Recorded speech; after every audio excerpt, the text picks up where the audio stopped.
It's great to have you joining us on Radio Free Georgia's In Tune to Nature program.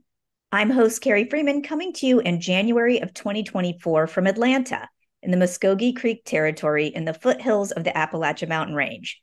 Today, we're going to be talking about problems and solutions for transforming America's flawed and often cruel and undemocratic model of wildlife management by speaking with Dr. Anja Heister about her recent book, Beyond the North American Model of Wildlife Conservation, From Lethal to Compassionate Conservation. The book is published by the academic press Palgrave Macmillan as part of their animal ethics series.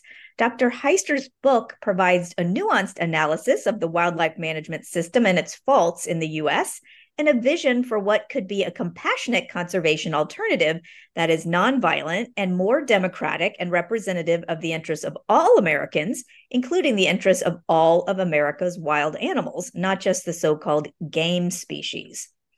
And we can't keep leaving wildlife to primarily be managed by a small group of people, namely hunters and trappers, sporting and ranching industries, and rural residents.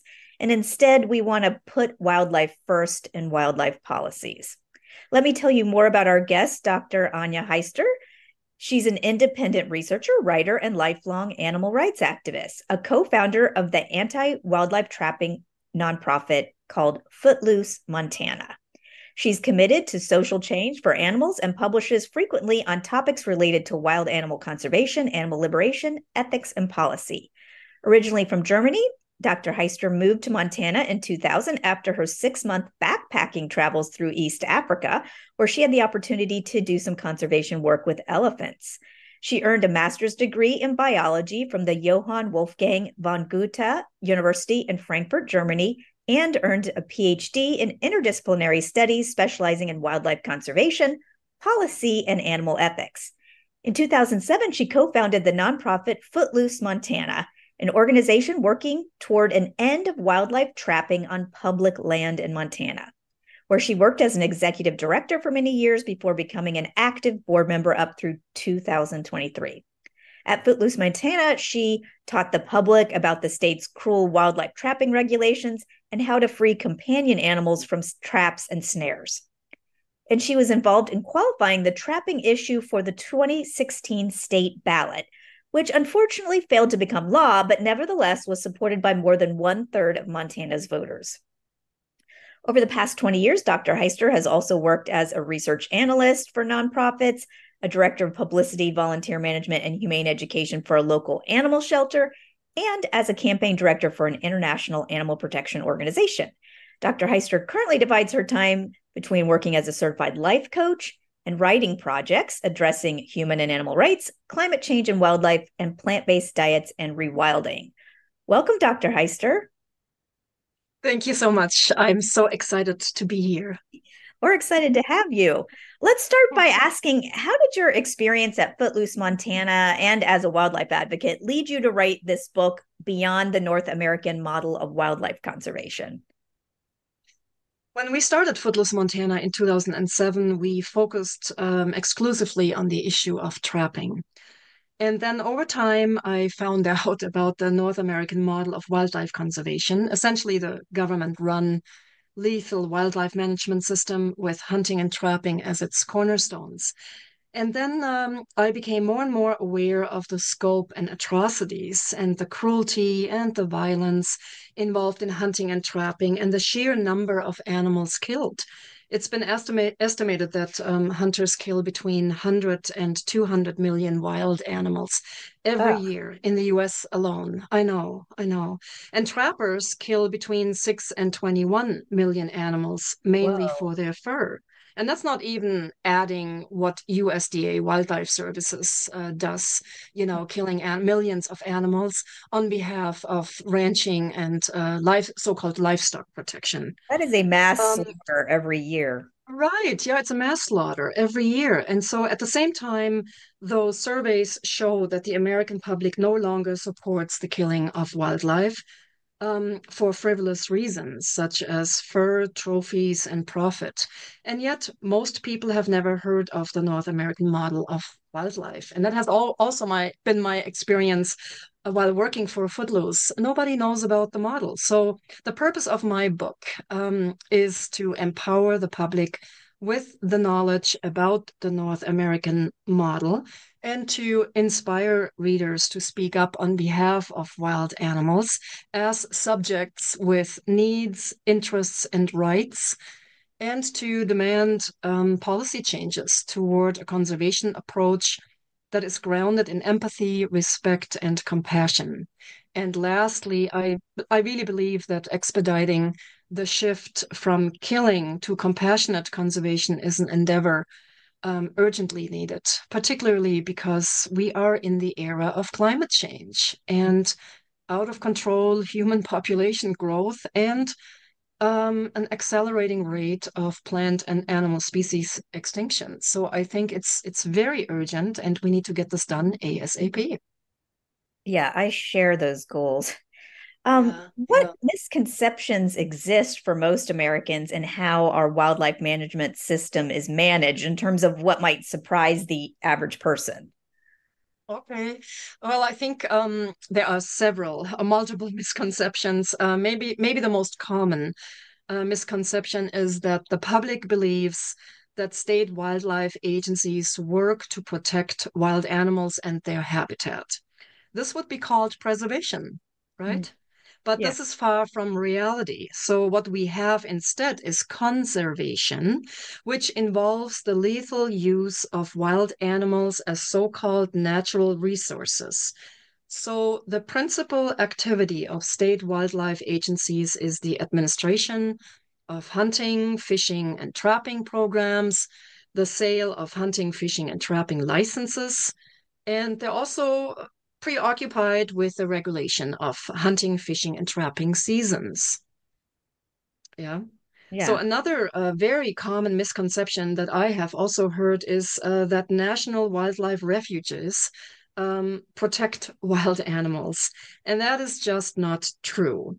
So the word refuge actually comes from a French word that means to flee to or from, to flee to a place of rescue, Yeah. of rest. And so, but reality is that the majority of national wildlife refuges in the US allow and even promote hunting and trapping. So just to give you some specifics, the National Wildlife Refuges system includes 568 wildlife refuges, right?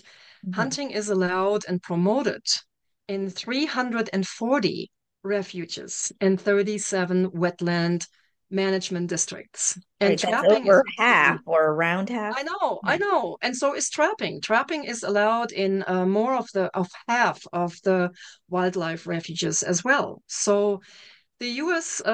Fish Wildlife Services manages these refuges and even advertises on its website some of the refuges as, quote, destination for trophy hunting, Ugh. end of quote, or as a, quote, bucket list destination hunting.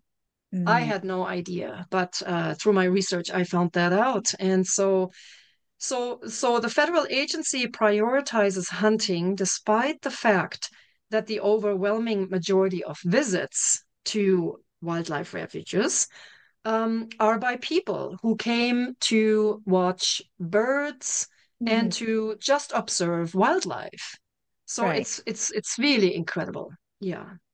Yeah. So I think so the they, term wildlife refuge, if I may just say yeah, this, that's is a the wrong highly name for that. I it's a wish it was a highly refuge. misleading, right? It's a highly misleading term, and it is Yes. basically used, in my opinion, to disguise the violent killing of wild animals by hunter and trappers. And so these places are far from places wild animals can flee to in order to find true refuge. And yeah, and that focus more on certain humans' interests above the wild animal interests leads me into my next question. Dr. Heister, you Absolutely. talk in the book about a human supremacy worldview being a root problem in our North American wildlife management model. Can you explain how human supremacy is wrapped up with America's wildlife policy? Yeah. Yeah, absolutely. So, the term human supremacy was defined by a scholar and author by the name Eileen Christ as, quote, the collective lived belief system that humans are superior to all other life forms and entitled to use them and their places of livelihood, in essence, their wildlife habitat. So that's exactly the paradigm of the North American model, which prioritizes the interests of humans, right? In this case, the hunters and the anglers and the trappers, and they treat wild animals as objects and as things.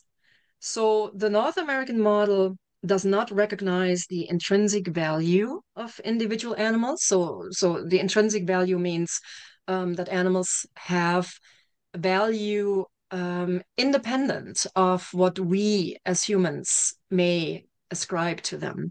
So the model does not recognize that inherent value, and what they care about is the survival of the population and the species, because that is, in essence, what matters for hunting and trapping. The survival of the species and the wildlife populations matter, and the individual is irrelevant.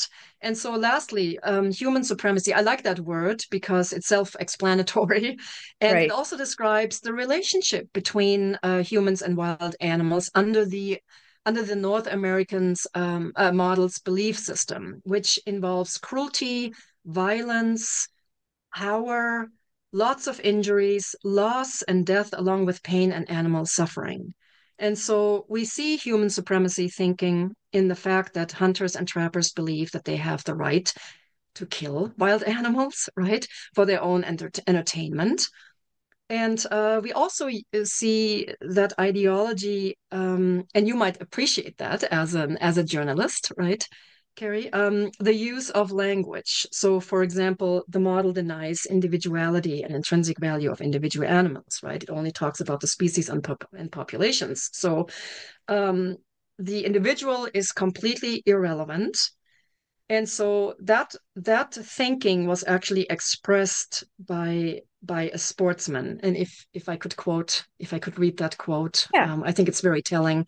This hunter said, quote, to the sportsman, the death of the game is not what interests him.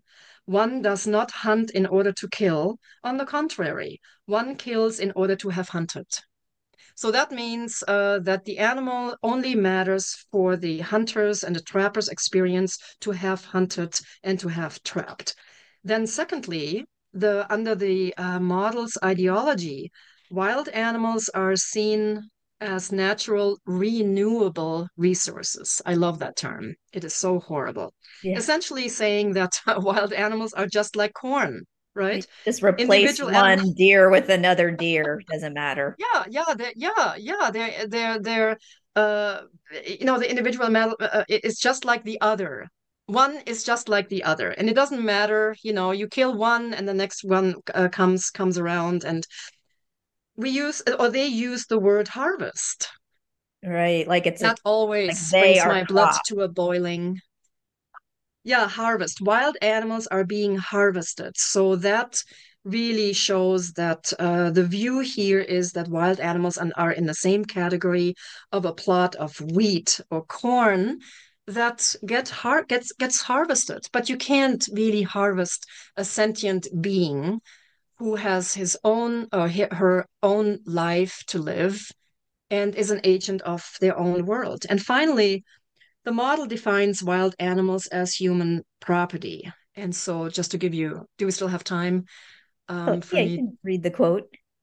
Yeah, so an example is the Montana fur trapping regulations, which protects the animal in a trap or snare as the trapper's property. And so Mm. the regulations read, a person may not destroy, disturb, or remove any trap or snare belonging to another person or remove wildlife from a trap or snare belonging to another person without the permission of the owner of the trap or snares. So that means Wow. that the wild animals, as soon as the animal gets caught in a trap or snare, that animal becomes private property of the trapper. And that animal has no protection whatsoever, none. And so you might get, if you interfere with trapping, and you might rescue an animal But and you would liberate want an to animal from a rescue trap, somebody suffering in like a leg hold right? or something. Yeah, you are committing an illegal act. Hmm. So, so a trapped animal is completely at the mercy of the trapper. The trapper can torture, stomp to death, or do whatever with the animal caught in his snare or trap. Wow. If you're just joining us on Radio Free Georgia, this is In Tune to Nature. I'm host Carrie Freeman, talking about problems and solutions for transforming America's flawed, unscientific, undemocratic, and human centered model of wildlife management by speaking with Dr. Anja Heister about her recent book, Beyond the North American Model of Wildlife Conservation From Lethal to Compassionate Conservation. Dr. Heister, there's a legacy going back to President Teddy Roosevelt of how hunters are the so-called real conservationists who save wilderness and wildlife and thus need to remain in charge. Can you explain how over the last decade or so, wildlife scholars, some of them have critiqued this hunting-centric myth of wildlife conservation due to its illogic and mismanagement? Sure. Yeah, yeah. So there's actually a long list of critiques. So, but let me Yeah, let so me give just a you some, summary for us of the point, right. some of the reasons why Oh, it's where a to start? problematic myth. So, Yeah. right. So let me give you some context first, if I may. With the arrival of European settlers came the largest slaughter of wild animals the continent had ever seen. Your listeners might be familiar with the slaughter of the bison, Yeah. when during the 1800s, 1900s, between 30 and 60 million bisons were here in this on this continent, and by the time by 1890, 1,000 bison were actually survived. So we're left. Billions of passenger pigeons were killed, and the species eventually went extinct. Trappers over several decades killed um, tens of millions of beavers. But Mm. what really concerned sport hunters like Teddy Roosevelt, who was a wealthy, influential, obviously, because he was the president of the United Yeah. States at some point. But what really concerned sport hunters was the fact that the market hunters killed enormous numbers of antelope, elk, and deer. So essentially, the animals that the sport hunters, like Teddy Roosevelt, were interested in killing themselves. So in 1897, Teddy Roosevelt and a few other wealthy and influential men founded the Boone and Crockett Club. Mm. I don't know if you're familiar with that. It's the world's oldest trophy hunting organization, and it's headquartered actually right here in Missoula, Montana, where I am. Ah. And so they started to promote regulations and laws that would ensure the survival of wild animals in order to save hunting. So, and that's important to remember. Not they did not what they did out of the goodness of their hearts or out of concern for the animals, but the concern was over losing hunting. Mm. So these sport hunters started structuring various councils, game commissions, and so in the process, they created the state wildlife agencies that then managed game animals on their behalf. So that's what we're dealing with today, right? So in over the last decade, as you mentioned, a long list of scholars or several scholars have critiqued that model. And first of all, I would like to say that really, when you look at it, the roots of the North American model are firmly planted in colonialism, Mm. patriarchy, and speciesism, right? The North American model is essentially a white man's approach to wildlife conservation, and it's a lethal one. Wow. So a few years ago, Michael Nelson and other scholars have said that the model presents a false narrative by essentially because the narrative of that historic development of how hunters allegedly saved wildlife from market hunting gives only credit to the hunters, and they completely excluded, or they exclude other organizations, other individuals that were involved, and all helped um, animals to survive, wild animals to survive. So, for example, the Audubon Society, the Massachusetts Audubon Society, right, was founded by two women, and they helped eventually with the passing of the Migratory Bird Treaty of 1916. And then one of my favorite characters is Rosalie Edge, a leading conservationist from New York. She lived between 1877 and 1962. She was a suffrage and an animal champion. And she was so disgusted by bird hunters' cruelty that she bought a 1,400 acres area at some point, and she banned the hunters and created the world's first sanctuary for raptors. And that, by the way, is the same sanctuary that helped Rachel Carson with Wow. the discovery. Yeah, with the discovery of the horrendous effects of DDT on birds and other wildlife animals. Wow, because it was Wild a place where animals. there weren't bullets and different DDT used. Yes. Is that right? Yeah.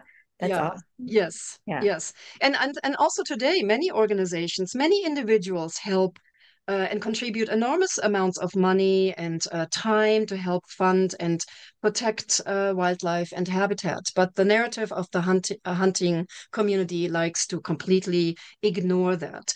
Michael Nelson and others also have pointed out that there is an ethical fallacy where the model supporters argue that because hunting was a part of wildlife management in the past, it has to continue in the future. So the fallacy is where, for example, nobody would argue that just because child labor was part of our history, it should continue into the future. So, Right. and yeah, so there is much more to critique. Yeah. And like building off of that, my next question is asking kind of about the lack of democracy, because I've been using the term undemocratic to describe wildlife policy because so many of us have so little say in wildlife protection in our current system. Can you explain the problems with how the wildlife agencies are set up and funded in the US, such like how governors have more control than citizens of each state? Like a lot Yeah. of us are bird watchers, we like hiking or different kinds of things, but we don't seem to have a say in protecting animals in our own state. And like, unless I'm out there hunting and trapping them, I kind of I don't count. That is so true. So essentially, the North American model is a system that benefits hunters and trappers. It victimizes wild animals, and it excludes the non-hunting and the so-called non-consumptive public, right? Yeah. And it is because of the long time involvement of hunters in creating governmental agencies and the laws and regulations and policies related to wild animals that we now have that system that is designed to benefit hunters and trappers and that excludes the general public. And that system also gives, like you mentioned, that system gives enormous power to governors. So, for example, in Montana, Governor Gianforte, who is himself an avid hunter and trapper, he has the power to appoint the director of the state wildlife agency. He appoints each of the 7 commissioners who Mm, then set hunting and trapping seasons and set kill quota for species and so on. The commission members are often required to have a hunting or a trapping license, among other requirements. So you see, right? I mean, the public is completely excluded right there. So yeah. as a result, then, the commissions represent hunters and trappers' interests and give hunters and trappers a voice to shape policies, while the Right. general public has no influence whatsoever. Then the second component to that exclusion of the public is the funding mechanism that you just mentioned. So, and Roosevelt was, and the Boone and Crockett Club initiated that what we sometimes call, or what they sometimes call user pay system, right? Where hunters and trappers pay to get the license to then use and kill animals, wild animals. So that the history of that funding mechanism goes back to 1937, when the Federal Aid in Wildlife Restoration Act, known as Pittman and Robertson Act, was passed by Congress. And so the funds for that come from a 10 or sometimes 11% excise tax on handguns, rifles, machine guns, arrows, and ammunition. Yeah. So every time somebody buys a gun, 10 or 11% goes into of that purchase price goes into that fund. Those funds then go to state wildlife agencies, and most of the money, and we're talking millions of dollars, go to support hunters and hunting programs, including the R3 program, which stands for Recruit, Retain, and Reactivate Hunters. So maybe the most important thing to remember is that the more hunting licenses a state wildlife agency sells. I'm simplifying here a little bit. It's a little bit more complicated, but essentially the more hunting licenses a state wildlife agency sells, the more money it gets from the Pittman and Robertson Act funds. So there's a clear incentive for state wildlife agencies to focus on hunters and trappers and exclude And others. gun sales in general, it sounds like, which is not Right, what gun we sales. need. Yeah. Right. The interesting part, though, is that a 2015 survey showed that hunters are actually no longer the main contributors to the Pittman and Robertson Fund, but it is actually the urban target shooters who are not hunters. And so, given these trends, and in recognition of ongoing declines of hunters that would threaten the survival of the model if unchecked, a bill was introduced in 2019, and the goal of that bill is to provide even more funding to state wildlife agencies to recruit hunters. So there you just see the bias and where the focus of state wildlife agencies is. Right. Like they're not recruiting people just to volunteer to do wonderful things in the habitat or to rewild it. No. Like, because that's not, we all know that when financial incentives are set up in certain ways, they incentivize certain behaviors. So it would make sense that we incentivize things that worked for wildlife. And I wanted to give you a chance to also give an example of some kind of mismanagement by governors. I know in your book, you gave some examples in your state of Montana of lethal mismanagement of wolves there, and how the Montana governor and the state agencies are allowed to persecute and kill wolves outside of Yellowstone Park rather than work to protect them and to coexist with them. And just like, I know you could go on and talk about this for half an hour, but could you just in like a minute or two tell us a little bit about that destructive mismanagement in your state of wolves? Okay, yeah. So basically, I really try to be brief. Yeah. Since wolves lost their protection under the Endangered Species Act, they've been treated with hate and disdain. There's no empathy, there's no compassion for wolves in Montana, in Idaho, and in Wyoming, for example. And just to give you an example, in February 2021, our governor, Greg Gianforte, he and his wife were near Yellowstone National Park because allegedly apparently his wife wanted to shoot a bison. And so they were near Yellowstone National Park when he got a call, or he was somehow informed that a wolf was caught in one of the leg hold traps that he and another trapper had set. So he then traveled to the trap site where he then shot a young black wolf caught in the trap. That wolf was known to some wildlife watchers as Max, and he was outfitted with a research collar and had just come out of Yellowstone National Park, probably in search of a mate and or a territory. Yeah. The shooting the wolf, even more egregious, was an illegal act because Governor Gianforte did not have a certificate from a wolf trapping education class, which is required before one can legally trap wolves in Montana. So what happens then?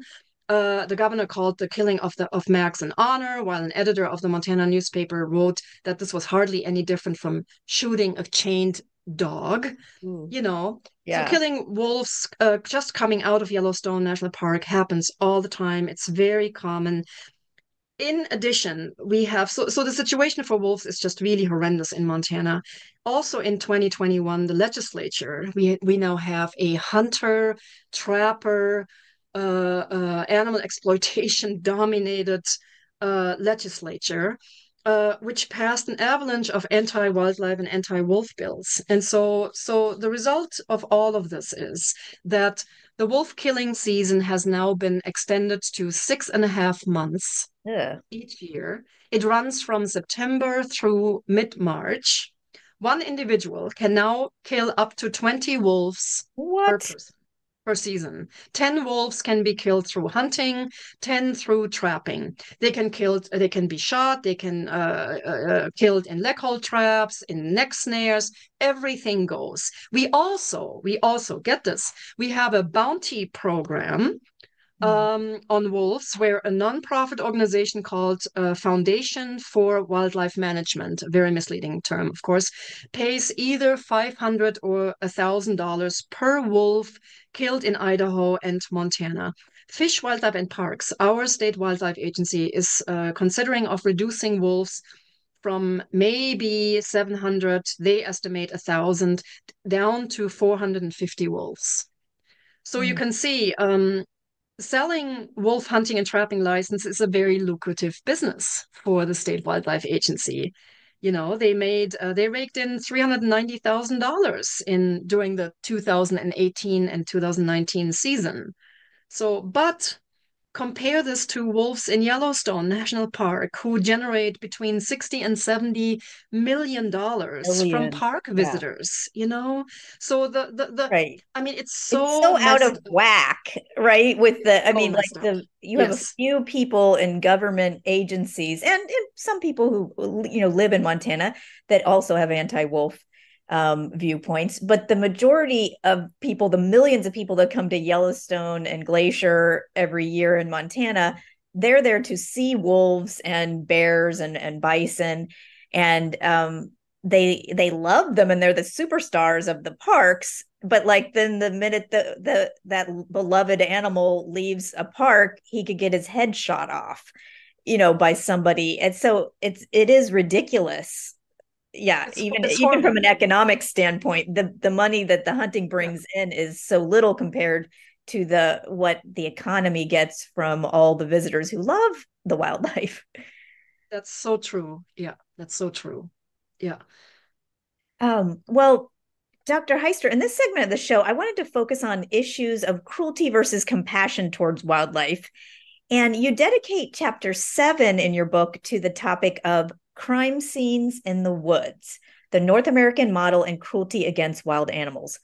Can you give us some examples from that chapter on how existing laws don't actually protect wild animals? Maybe that's what we would think the laws would do, but and the laws often just enable constant and large scale violence of humans towards free living non human animals or wildlife.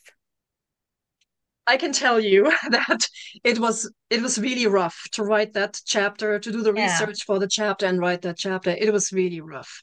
It describes in detail the violence and the cruelty involved in trapping, bear hunting. I think I give the example of wildlife killing contests, prairie dog shooting, and even vehicle killing, and something that's called coyote whacking. So Yeah. so basically, what's important to understand is that when we talk about cruelty against animals, we usually mean cruel treatment of animals under direct human control, right? So such companion animals, our Right. dogs and so forth. So, but we don't address, and we can't address the violence and cruelty involved in hunting and trapping. And why is that? Because wildlife management activities, such as hunting and trapping, are excluded from any cruelty laws. So you could torture a Yes. deer, for example, and that's fine. It's Yes. legal. I Yeah. mean, who monitors what hunters and trappers do out there? Right. Nobody. Right. Nobody sees what these people do to wild animals. We know that trappers often beat and stomp animals in traps to death. So so the example that impaling, drowning and suffocating an animal is now considered a federal crime since I believe 2019.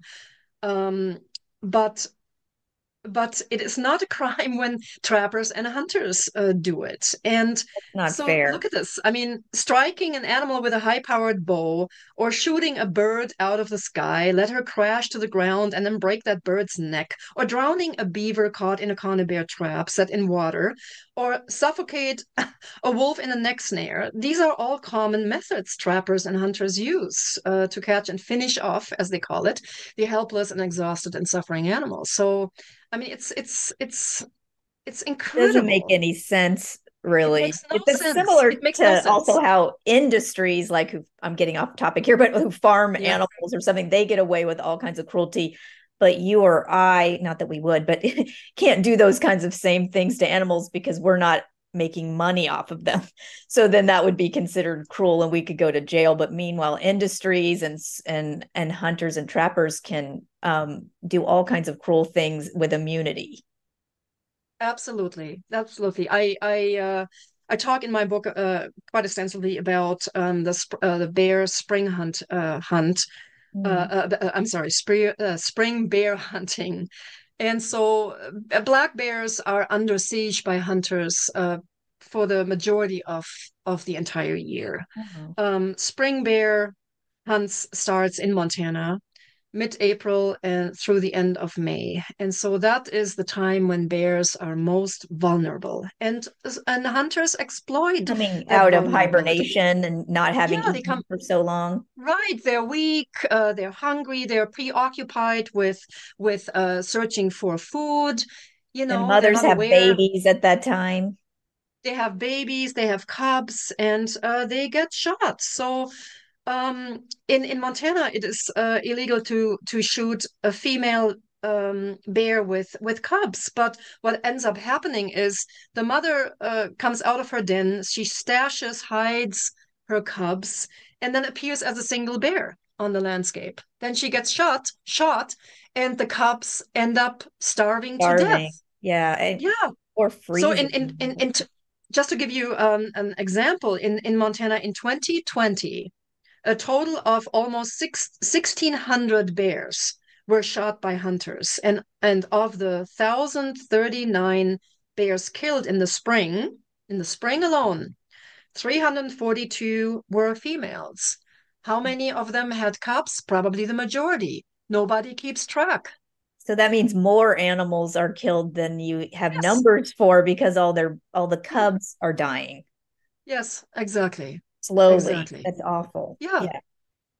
We Yeah. have wildlife killing contests, which are gaining popularity nationwide, you know, where teams of hunters compete to shoot the most animals or the heaviest animal or the smallest animal. We have vehicle and coyote whacking going on in Montana. I mean, it's just really so disgusting, It's really. sadistic, really, and Ah, it's it is not good sadistic. for society either, for our values and kind of in promoting altruism and caring. And so that'll be we're going to move on to that topic because you spend a lot of time, especially in the last chapter of your book. It's very solutions oriented in telling us how to abandon human entitlement and wildlife policy and instead focus on empathy, compassion, and rights for free living animals. What would it mean to let empathy be a guide in wildlife management? So I know that some people might see empathy and compassion as, let's say, too soft or unscientific to be ecologically effective guiding principles. But let me ask you this. First of all, given that most problems addressed by conservation are caused by humans, why should animals pay the price? Right. And let me ask you also this. What would our society be like without empathy and compassion? So in our human to human interaction, we not only value, let's say, integrity, honesty, right? But we Yes. highly value empathy and compassion, That's right? what we want So kids in elementary school to learn. That's right. Yeah. That's exactly right. Feel Yeah. your develop the capacity of feeling yourself into the shoes, put yourself into the shoes of someone else, right? Yeah. And then help that person or that animal when you can. So we value empathy and compassion in our human to human interaction. So why should we not apply that same value system in our interactions with wild animals? It makes no sense that we I don't, would you some know. people argue that it's like, oh, well, we can't be too empathetic and emotional in looking at wildlife policy because they might say emotions or empathy are not part of how other animals might kill each other, or like how a wolf might need to kill a bison or a deer to survive. And so they can't be too sympathetic about that. So why should we? Like that. I think that's how they're thinking of it. Like, oh, nature's can be kind of a cruel place, although it's also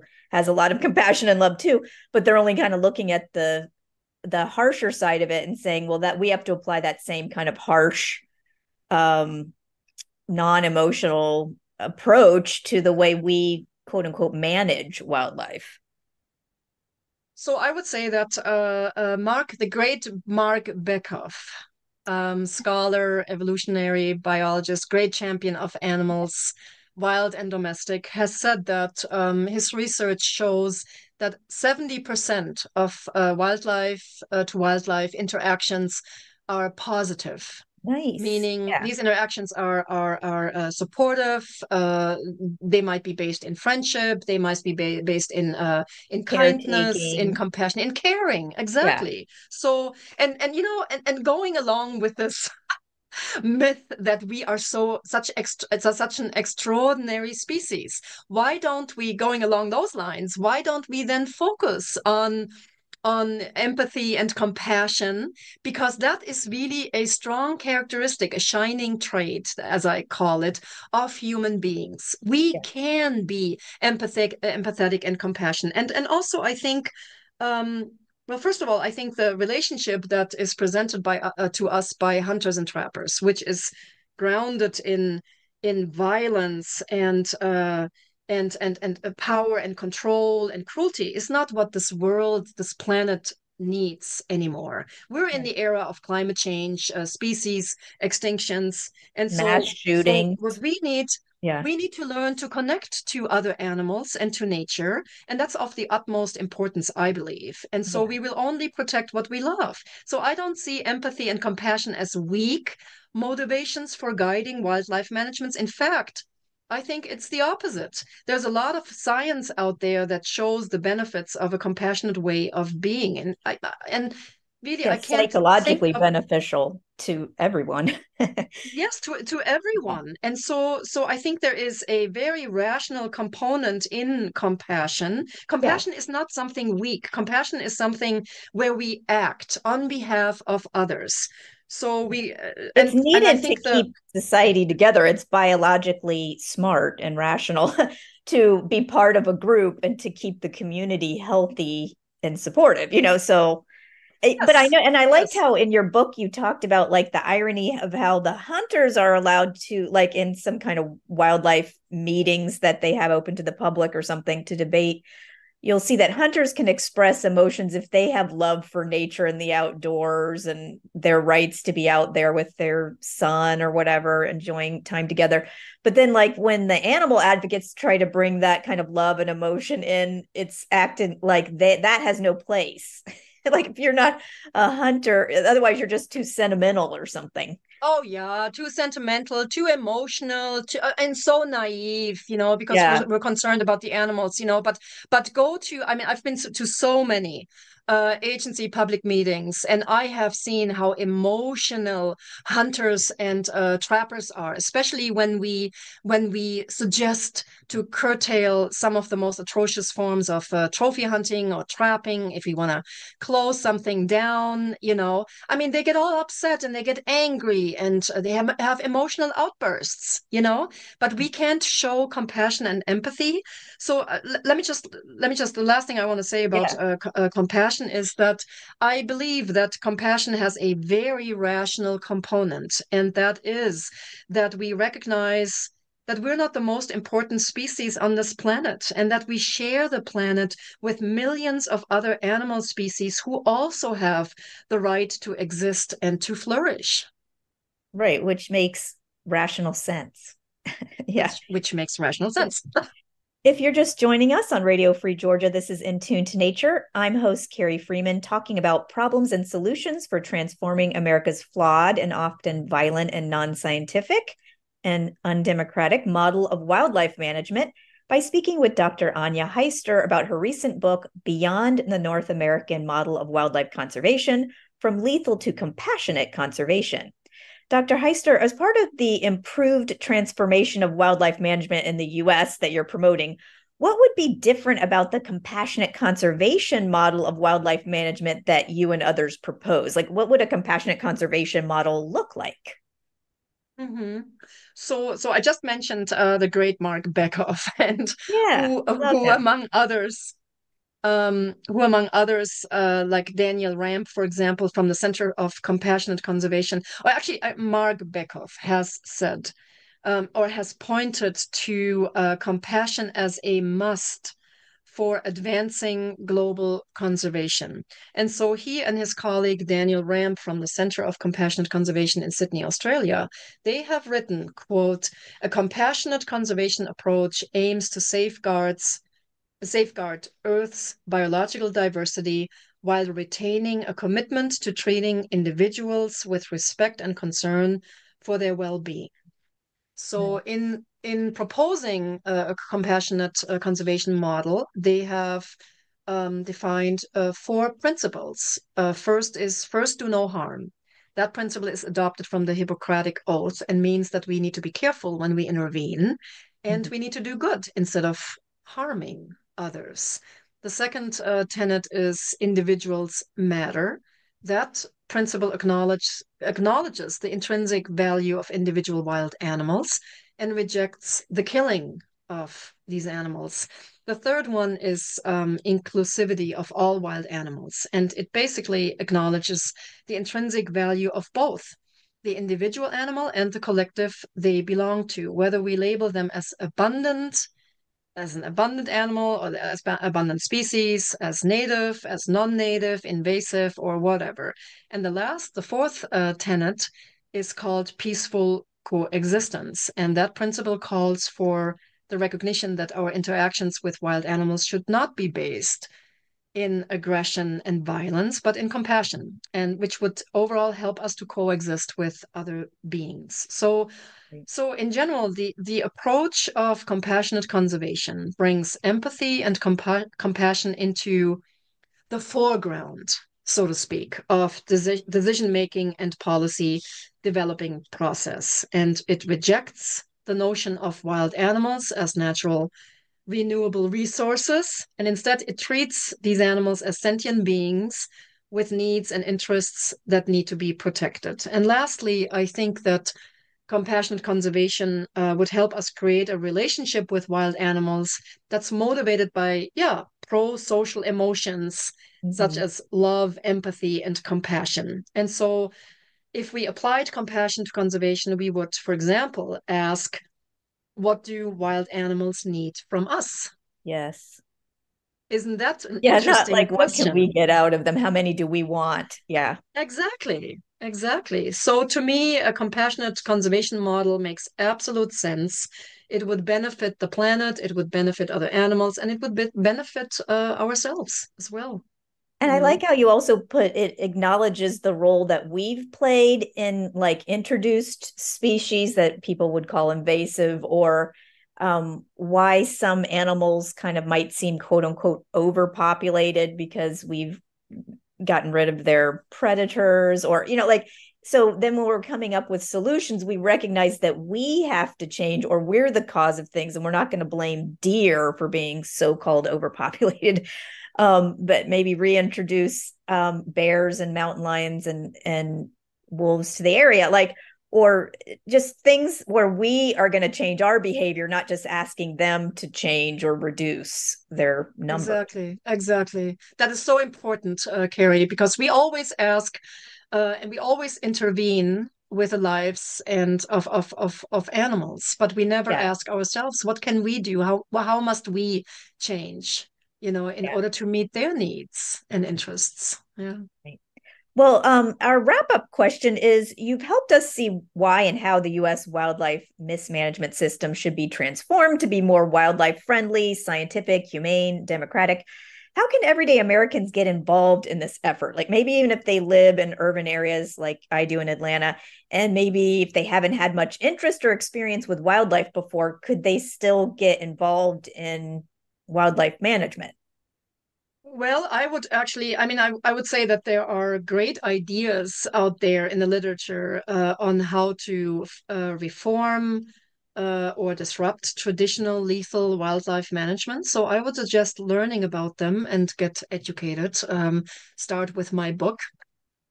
And, I know we need, and and because it's an academic book, it kind of costs a lot of money, which happens sometimes. So I yeah. would say, like, I like to ask my local library to get academic books so that then everyone can read the book, even if they can't afford it. So anyway, That's a great yeah, idea. yeah, Yes. And then I would also say always attend state wildlife agency meetings and speak up for wild animals. I know it is super frustrating, but take a friend with you. Don't go along. Take a friend with you and go and speak up for the protection of wild animals.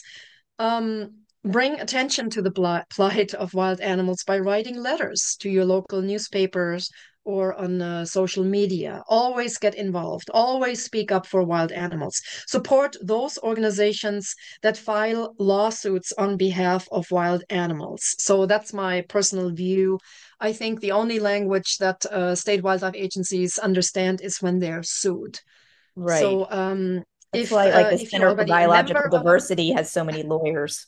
So many environmental organizations yes, have and to have lawyers. Yes, it makes sense. It makes yeah, sense. It's the only way to really change things drastically. And so get involved in your state's legislature, where all too often bills detrimental to wild animals are being passed. Ask your representative yeah, if they support hunting and trapping and pressure them to reject at least trophy hunting and trapping and right. ask them to endorse compassionate conservation. And then lastly, one thing that is very close to my heart is the fact that everyone can make a profound difference for all animals, domestic and wild, and for the health of the planet more broadly, really, by switching even slowly to a plant-based diet.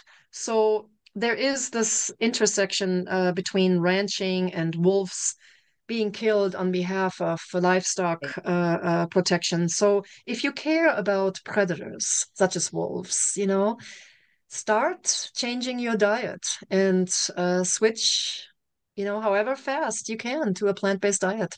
And it also, yeah, that's we've talked about a lot on the other shows how it would free up a lot of land to be rewilded if we weren't using it as pasture land that could then be habitat for wildlife. So yeah, that it's people looking into the kind of animal agribusiness and environmental wildlife destruction connections is important. Well, that's the end of our show, but I want to thank you, Dr. Anja Heister, for being with us on Radio Free Georgia's In Tune to Nature program. Thanks for taking on this major issue of wildlife management transformation in the United States because it's decades overdue. Well, thank you so much, Carrie. I really appreciate your inviting me, and I thank your listeners for listening to me. And yeah, thank you very much. This was very exciting. Yeah. And to our listeners, thank you for tuning in to Tune to Nature, broadcasting every Wednesday at 6:30 p.m. Eastern Time, online at wrfg.org and on Atlanta radio station 89.3 FM. We post action items, news, and podcasts on the show's website, facebook.com/In Tune to Nature. The views and opinions expressed on this show do not necessarily reflect those of WRFG, its board staff, or volunteers. I'm one of those volunteers. I'm host Carrie Freeman, asking you to please support independent, non-commercial media like Radio Free Georgia. And remember to take care of yourself and others. including the wild animal neighbors we share our lands with. Thank you for listening. Cheers.